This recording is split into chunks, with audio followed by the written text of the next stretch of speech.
Soy el padre Mariano Ruiz, misionero en Estados Unidos. Hoy, 22º jueves del tiempo ordinario, tomamos el Evangelio de San Lucas. En aquel tiempo Jesús estaba a orillas del lago de Genesaret y la gente se agolpaba en torno suyo para oír la palabra de Dios. Jesús vio dos barcas que estaban junto a la orilla. Los pescadores habían desembarcado y estaban lavando las redes. Subió Jesús a una de las barcas, la de Simón. Le pidió que le alejara un poco de tierra y sentado en la barca enseñaba a la multitud. Cuando acabó de hablar dijo a Simón: «Lleva la barca mar adentro y echen sus redes para pescar». Simón replicó: «Maestro, hemos trabajado toda la noche y no hemos pescado nada, pero confiado en tu palabra echaré las redes».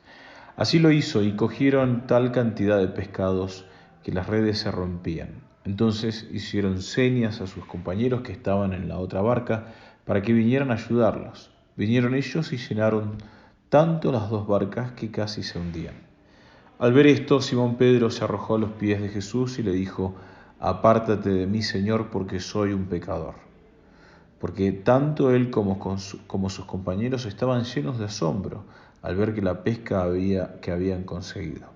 Lo mismo le pasaba a Santiago y a Juan, hijos de Zebedeo, que eran compañeros de Simón.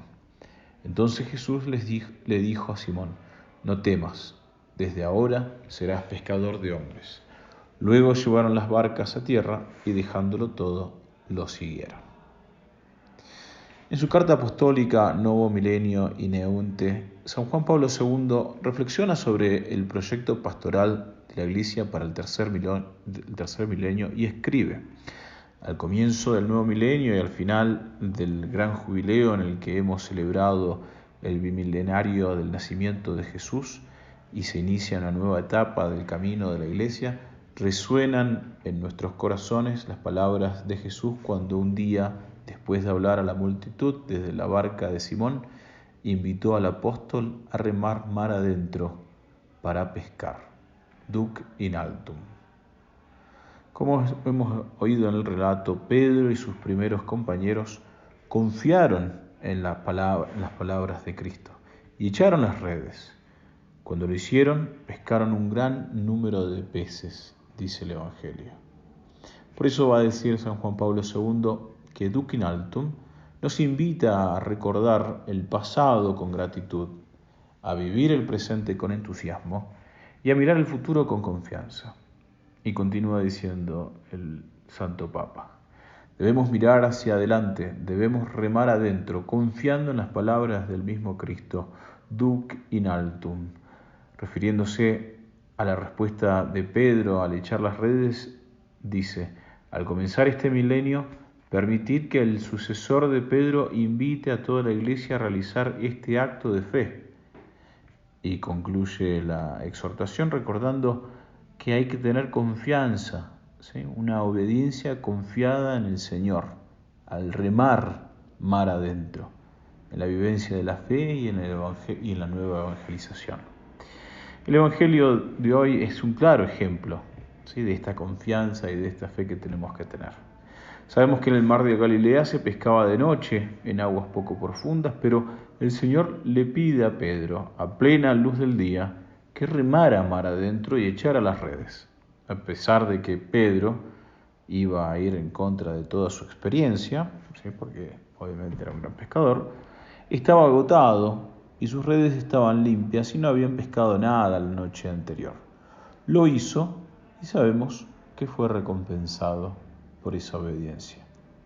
Después de eso, Pedro busca excusarse del Señor a causa de sus pecados, pero en cambio, ¿qué descubre? Descubre que nuestro Señor había venido a traerle la redención, había venido a traer el perdón de los pecados. De hecho, Jesús se dirige a su temor de ser pecador, ¿sí?, y le dice que tiene un plan mucho más grande en mente. Va a hacer de él un pescador de hombres. Pedro deja esa vida que tenía, ¿sí?, la de pescador, junto con sus barcas y sus redes, y sigue a nuestro Señor.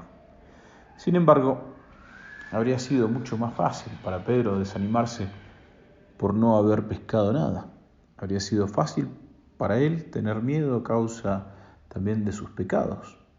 Pero el Señor le llamó y le encargó y él obedeció con confianza y con fe. Dios nos ayuda para que podamos lograr lo que en realidad nosotros por nuestras propias cuentas no podríamos realizar. Dios puede fortalecernos para que nosotros perseveremos en la fidelidad hacia Él, incluso cuando nos pesa, ¿sí?, el cansancio del día a día o el desánimo a causa de los fracasos o, lo mismo que dice San Pedro, por sus pecados. Nuestro Señor nos manda a todos a remar mar adentro. Por eso pidamos estar llenos de esta sabiduría de Dios, ¿sí?, del entendimiento de Dios, y con confianza obedezcamos. Rememos mar adentro con nuestro Señor.